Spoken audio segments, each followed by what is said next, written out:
You might be playing the wrong roleplay game. You see, most people play this game called Emergency Response Liberty County.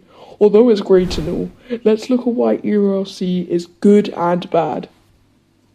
Pros. erlc has an active player base and a variety of servers. This can be border roleplays, president roleplays, and more. There are a lot of job opportunities to choose from. There is a large selection of vehicles in erlc, and there are great roleplays in private servers. Let's look at the cons now. Cons and tasers aren't the best. You don't really have to precisely shoot at them, just a rough area. You're not able to arrest people for specific charges.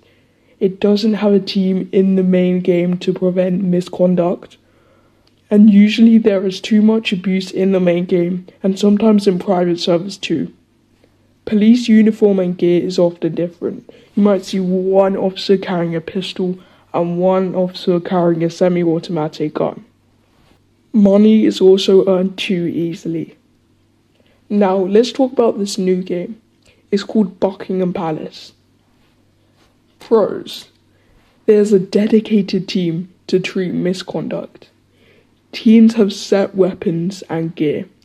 So if you were to go on a team like Armed Police, anyone else who went on the same team would get the same guns.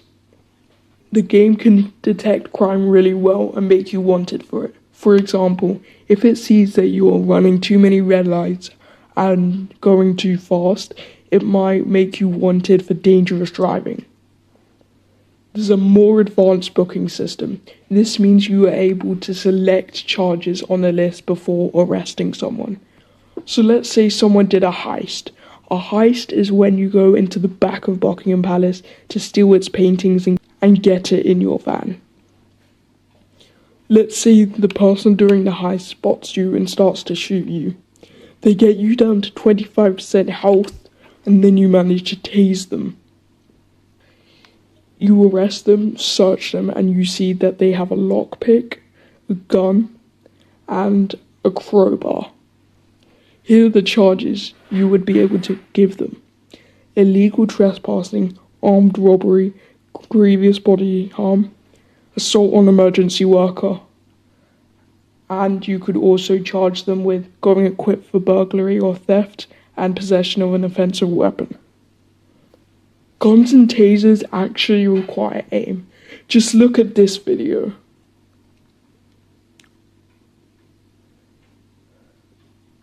The main game has built-in specialist divisions. This means there's separate gear and uniforms just for those specialist divisions. You have to do a qualification on the team. If you don't, your gameplay is more restricted. That means that, for example, if you were to go into the police team and you don't have the qualification yet, you would only be able to cuff someone if they had been wanted. But if you pass the qualification, you would be able to cuff someone even if they're not wanted. This allows you to punish people for things like disorderly behavior or things that the game can't detect. You have to actually work hard for money. Unlike erlc, it takes more time to get money. Some might see it as a con, but it shows more dedication, and the vehicles are cheaper in the game. The development team cares for the game, and they actually update it frequently, unlike some people.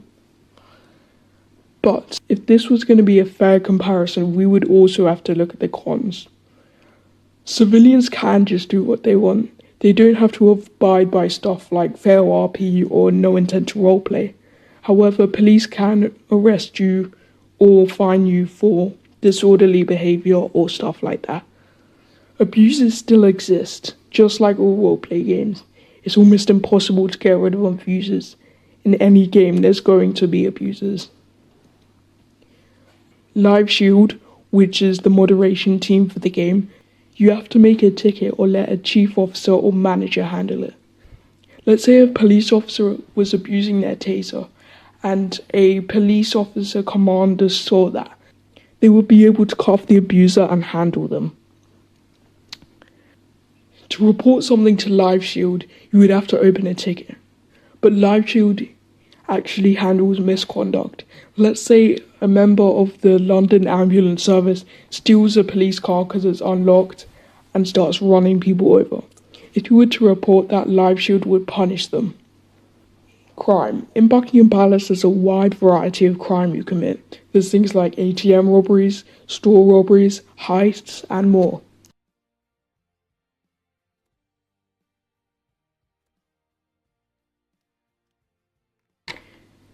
Teams. In erlc, there's just 4 overall, but in Buckingham Palace, you have way more. Let's start off with police teams. Response Police handles traffic and responds to robberies. Armed Police responds to firearms incidents. Close Protection. There are 3 subdivisions in Close Protection. Default one is tasked with protecting VIPs such as the King and Royal Family. Uniform Protection, also known as PADP, tasked with protecting high-interest places such as Buckingham Palace and Downing Street. Escort Biker, tasked with escorting VIPs. Police Sniper, can post on the roof of BP or Downing Street and snipe any shooters. Royal Guard, foot guards, tasked with protecting the palace from the inside. Horse guards, tasked with posting at Horse Guards Parade and outside the palace gates. LAS, London ambulance staff, tasked with responding to injuries. The rest of the London ambulance teams are reserved for specialists. Here's the specialist teams. For police, we have Met Operation 7, for Task Force and Public Order. Met Operations 8, for Roads and Transport. Met Operations 19, Specialist Firearms Command, handles serious firearms incidents. RMP, tasked with maintaining order with MPS, Royal Guard and LAS. Lifeguard, tasked with royalty protection and ceremonial duties. Grenadier Guards, tasked with royalty protection and guarding duties. They can also deploy in combat to handle firearms incidents at BP. CCT, responds to casualties and any injuries. Heart, responds to more dangerous situations. Overall, the choice of which game you play is completely up to you. But all I ask for you to do is give the game a try. If you don't like it, you don't like it. If you like it, then great, you found a new game that you can enjoy. There's no harm in trying the game out. I'll leave it in the description. Goodbye.